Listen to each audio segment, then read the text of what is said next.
Hi everybody, welcome to my YouTube channel let's to commerce. कैसे हैं बच्चों आप सब? उम्मीद करता हूं आप सब अच्छे पढ़ रहे होंगे। आप सभी का स्वागत है सिर्फ बिजनेस चालीसा में। आज हम बात कर रहे हैं क्लास 12 चैप्टर नंबर 1 की। टॉपिक का नाम है कोऑर्डिनेशन। इसलिए इससे पीछे वाले जो टॉपिक हैं वो आपके रहे थे levels of management. Okay, top, middle और लोअर। तो बच्चों अब तक की चौपाइयों में आपने पढ़ा जो आपको सबको याद होगा। आज हम शुरू करते हैं कोऑर्डिनेशन की मीनिंग। सो पहले हम स्टार्ट करते हैं। One important function of every manager has to perform, that's called coordination। 1 marks के लिए वेरी इंपॉर्टेंट ऑब्जेक्टिव में आएगा। कैसे आएगा?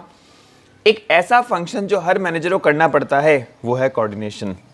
बिकॉज कोऑर्डिनेशन का मतलब है आपस में एक दूसरे में सामंजस्य बिठाना। हम आज कोई भी बिजनेस करते हैं, बिना सामंजस्य, बिना एक दूसरे के तालमेल से हम कार्य पूर्ण नहीं कर सकते। Okay, so coordination is very very important that every manager has to perform. Star again important, it is not only function, it is essence of management. Again ये एक फंक्शन ही नहीं है, ये मैनेजमेंट का सार है, एसेंस है। अब ये बात आती है सर, ये सार एसेंस क्या होता है? सी, एसेंस मींस कि इसका मेन जो रोल है ना वो की है। ये कोऑर्डिनेशन एक की है मैनेजमेंट की। ओके, जो सभी फंक्शंस को एक माला में पिरोए हुए रखती है, इसलिए इसका नाम है एसेंस ऑफ मैनेजमेंट। मैनेजमेंट का सार है। जैसे कहानी का क्या होता है, मोरल होता है, वैसे कोऑर्डिनेशन पूरे मैनेजमेंट का एक मोरल है।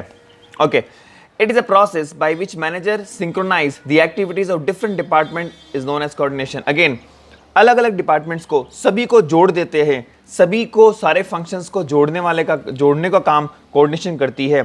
सो कोऑर्डिनेशन क्या है? सारे एक्टिविटीज को कोऑर्डिनेट करती है।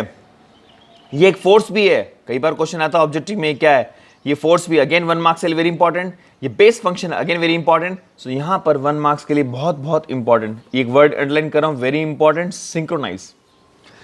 तो बच्चों 3 चीजें सीखी आपने, हर मैनेजर को करना है, वो है कोऑर्डिनेशन। ये क्या करता है? सिंक्रोनाइज करता है, ये चैनलाइज करता है, ये सारी एक्टिविटी को बाइंड करता है। एक वर्ड यूज कर सकते हैं, सिंक्रोनाइज, चैनलाइज, बाइंड। और यहां वर्ड यूज करेंगे आप, ये फोर्स है। ओके, फिर वर्ड आप यूज करेंगे, ये बेस फंक्शन है, इसके बिना हम चल नहीं सकते। चलिए अब हम बात करते हैं बहुत इंपॉर्टेंट क्वेश्चन, डायरेक्ट क्वेश्चन में भी आता है कई बार। एसेंस ऑफ मैनेजमेंट कोऑर्डिनेशन क्यों है? Why it is called essence of management? In that condition you have 3 reasons why it is called essence of management. Let's see. तो अगेन अब ये कैसे याद करेंगे बच्चों एसेंस ऑफ मैनेजमेंट कोऑर्डिनेशन कैसे? इसके लिए चौपाई। अगेन मरण, भाई सीधी सी बात है, आपस में सामंजस्य नहीं होगा, एक दूसरे से तालमेल नहीं होगी तो क्या होता है? मरण हो जाता है। तो आप भी याद कर लो, अगर कोऑर्डिनेशन नहीं होगा ढंग से आपस में, किसका कोऑर्डिनेशन? सभी की एक्टिविटीज का कोऑर्डिनेशन नहीं होगा, सभी डिपार्टमेंट्स में कोऑर्डिनेशन नहीं होगा, सभी लेवल्स में कोऑर्डिनेशन नहीं होगा, तो फिर संस्था का हो जाएगा मरण। याद कर लो, मरण, मरण, मरण, एमआरएन। तो कोऑर्डिनेशन के बिना मरण हो जाएगा, तो याद कर लो एमआरएन, मरण। ओके, तो मैंने लिखा भी कोऑर्डिनेशन के बिना मरण हो जाता है सारे फंक्शन का, बीओएसडीसी का। शानदार, इसको आप मनन चिंतन के लिए याद रखें। ठीक है, चलिए बात करते हैं मरण में। पहला एम लेते हैं, most important function of an organisation. मरण में पहला ही म कितना महत्व है, कितना इंपॉर्टेंट है भाई। मोस्ट इंपॉर्टेंट फंक्शन है संस्था का। देखो अगर संस्था इस फंक्शन को ढंग से नहीं कर पाती है तो फेल हो जाती। Fail to coordinate can not survive. अगर कोऑर्डिनेशन नहीं बिठा पाई तो संस्था सर्वाइव नहीं कर पाएगी। और आपको ये पता है, पहले सर्वाइव होता है, फिर प्रॉफिट होता है, फिर ग्रोथ होता है। अगर सर्वाइव नहीं हुई तो फिर संस्था गई। चलिए बात करते हैं आगे ए पॉइंट पे। Sorry. By coordination manager ensure orderly arrangement of individual and group efforts for the common objectives. अब मैं इसको एक्सप्लेन करता हूं, बहुत शानदार। कोऑर्डिनेशन से क्या होता है? मैनेजर ये पक्का करता है कि सारी चीजें जो रखी हुई है हर एक व्यक्ति के लिए, अंडरलाइन कर रहा हूं, इंडिविजुअल के लिए और सभी ग्रुप एफर्ट्स का कॉमन ऑब्जेक्ट होना चाहिए। तो मैं यहां पर बात करता हूं, एक बहुत छोटा एग्जाम्पल लेता हूं अगेन स्कूल का। सभी टीचर्स के पास उनको प्रॉपर बुक्स मिलनी चाहिए, ये स्कूल की जिम्मेदारी है। उनको सैंपल बुक्स दे ताकि ये बुक्स हम लोग यूज कर रहे हैं, आप इससे पढ़ाएं। उनको चौक, मार्कर, ये सब अरेंजमेंट करें और आपस में कोई जरूरत हो एक दूसरे की तो उसको कोऑर्डिनेट करें। बिकॉज सभी अगर कोऑर्डिनेशन होगा, हर इंडिविजुअल की चीजें अरेंज्ड होगी, तभी ग्रुप एफर्ट्स लगेगा और हमारा कॉमन ऑब्जेक्ट्स पूरा अचीव होगा। सो ये बहुत इंपॉर्टेंट फंक्शन है। पॉइंट नंबर बी की बात करते हैं, क्या लिखा है? Coordination coordination connect different activities of various units and departments. Coordination क्या करता है, अलग अलग आपके यूनिट्स और अलग अलग डिपार्टमेंट्स को कोऑर्डिनेट करता है, आपस में कनेक्शन करता है। कैसे, जरा मैं बताता हूं। मुझे बताइए, सेल्स डिपार्टमेंट में अगर आपको कोई माल बेचना है, अगर आप कोई ऑर्डर लेके आए सेल्स ऑर्डर, तो आपका माल जब भी आपका डिस्पैच होगा जब वो कम से कम क्या प्रोडक्शन डिपार्टमेंट ने बना दिया हो। मेरी बात ध्यान सुनिएगा, अगर माल प्रोडक्शन हुआ है तभी वो सेल्स होगा। It means there should be a coordination between production department and sales department. A sales department can not sell the product until the product has been made. बहुत सिंपल सी बात है, बहुत बढ़िया एग्जांपल दिया, केस स्टडी में ऐसे आते हैं बच्चों, इसलिए मैं यहां से दे रहा हूं आपको। बात करते हैं पॉइंट नंबर सी की, planned object achieved with minimum conflicts. अब ये बहुत इंपॉर्टेंट बात है भाई, आपका जो भी ऑब्जेक्टिव है संस्था का जो भी है वो अचीव हो जाना चाहिए विद मिनिमम कॉन्फ्लिक्ट्स। आपस में झगड़े नहीं होने चाहिए। देखो संस्था होगी, वहां झगड़े भी होंगे, किसी का मनमुटाव भी होगा, आपको सबको बैठ के समझाना पड़ेगा। बिकॉज अगर आप समझाएंगे नहीं, आपस में कॉन्फ्लिक्ट हो जाएगा, तो फिर संस्था अपना ऑब्जेक्ट पूरा नहीं कर पाएगी। तो फाइनली मैं बात करूं, फटाफट इसमें एक बार नजर डालते हैं। मोस्ट इंपॉर्टेंट फंक्शन क्यों है, अगर ये इंपॉर्टेंट इसलिए, अगर ये फेल हो जाएंगे कोऑर्डिनेट करना तो संस्था डूब जाएगी। नंबर 1, अगर हम बात करते हैं मैनेजर आपस में, इससे क्या होता है, मैनेजर कोऑर्डिनेट करते हैं, सारी चीजें इंडिविजुअल की अरेंज करते हैं और अपना ऑब्जेक्ट पूरा करते हैं संस्था का। नंबर 2, कोऑर्डिनेशन क्या करता है, सारी डिपार्टमेंट्स को कनेक्ट करता है। नंबर 3, अगर हम प्लान्ड ऑब्जेक्टिव्स हमारा अचीव हो जाए विद मिनिमम कॉन्फ्लिक्ट, तो मान लीजिए कि हमारा कोऑर्डिनेशन बहुत अच्छा है।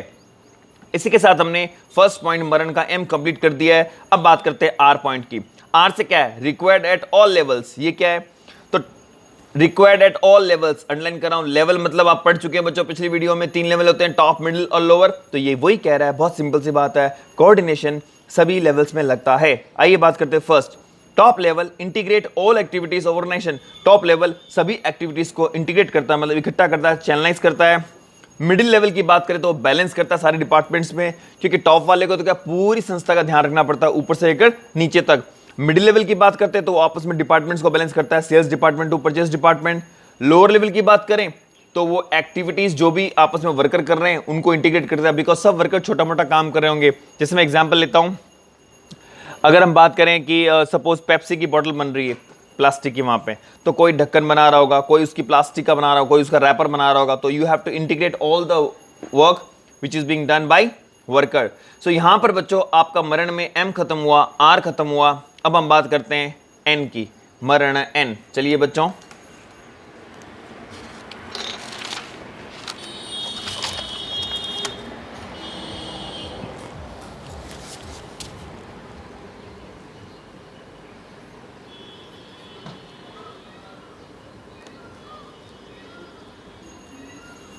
ओके बच्चों, स्टार्ट करते हैं मरण का पॉइंट नंबर एन। एन क्या है, needed to perform all the function of management. मरण में एन क्या है, needed to perform all the function of management. सारे फंक्शंस को ये करना पड़ता है कोऑर्डिनेशन भैया, उसके बिना काम चलता ही नहीं है। ओके, एन से नीडेड हो गया मरण। अब बात करते हैं क्या है first point, begin at planning stage top management plan for the whole organisation. इसका मतलब इस कोऑर्डिनेशन की बात करें तो सबसे पहले आपके टॉप मैनेजमेंट प्लानिंग, आपका प्लानिंग करता है पूरे संस्था के लिए, प्लान करता है कैसे मुझे करना है। ओके, फिर बात करते हैं पी से प्लानिंग खत्म हुआ। ओ की बात करें ऑर्गेनाइजिंग में क्या है, तो ऑर्गेनाइजिंग में क्या करते हैं, हम एक प्लान्ड ऑर्गेनाइज स्ट्रक्चर डेवलप करते हैं प्लानिंग के बाद, वहाँ भी कोऑर्डिनेशन चाहिए। स्टाफिंग की बात करें तो आपस में हमें रिक्रूट करना है, किसको सेलेक्ट करना है, ट्रेनिंग देनी है, ये भी एज पर स्ट्रक्चर प्लान काम होगा। अगर प्लानिंग हो गया, ऑर्गेनाइजिंग का स्ट्रक्चर हो गया, डायरेक्टिंग में क्या है, ये पक्का कर लें कि जो हम चाहते हैं प्लानिंग के अनुसार वही हम डायरेक्शन दें। कंट्रोलिंग की बात करें तो कंट्रोलिंग में हमें यह देखना है कोई भी अंतर नहीं आना चाहिए प्लान्ड और एक्चुअल परफॉर्मेंस में, मतलब जो भी हमारा एक्चुअल परफॉर्मेंस है और प्लान है उन दोनों में अंतर नहीं आना चाहिए। इसका मतलब आपने देखा कि सभी फंक्शंस में मैनेजमेंट में कोऑर्डिनेशन की जरूरत होती है, बिना कोऑर्डिनेशन काम नहीं हो सकता। तो फाइनली एक सार निकल गया है, कोऑर्डिनेशन एक धागा है जो सारे फंक्शन को पिरो के रखता है। ऐसा क्वेश्चन आता है, क्या कोऑर्डिनेशन एक धागा है सभी मैनेजमेंट के फंक्शंस को पिरो के रखता है? आप बोलोगे यस, पिरो के रखता है। कैसे? तब आप ये रीजंस दोगे तीनों मरण। क्या बच्चों समझ में आ गया? एसेंस ऑफ मैनेजमेंट आएगा तो भी मरण, अगर आएगा कि रीजन दो तो भी मरण, और अगर आपका ऐसा लिखा होगा धागा है तो भी मरण। ओके, तो बच्चों ऐसा एक ऐसा पेड़ बना, एक ऐसा क्या बोलते हैं, छोटा सा पॉट बना दें, उसमें एक ऐसे बना के ऑर्गेनाइजेशन लिख दें और ये डायग्राम रिप्रेजेंटेशन एग्जाम में 5 मार्क्स का क्वेश्चन आए तो POSDC, ये आपके फूल और ये आपकी जो फूल की बीच में ऐसे जो होता है ये लिखो coordination. Okay, so coordination connect each and every functions. ठीक है बच्चों, यहीं तक। तो हैशटैग बच्चों, हैशटैग नाचो, हैशटैग गाओ, स्माइल रखो और जो मैंने पढ़ाया अच्छा लगे सब्सक्राइब करो, लाइक करो, कमेंट करो और स्टेटस भी लगाओ, दूसरों का भी भला करो बच्चों, ताकि आपके भाई बहन कहीं भी पढ़ रहे हैं भारत में सभी को CBSE का बिजनेस स्टडीज का लाभ पहुंचे। इसी के साथ BS राजपेद विदा लेता आपसे। अभी अगले वीडियो में मिलेंगे हम next nature and features of coordination. तब तक के लिए thank you very much, bye bye.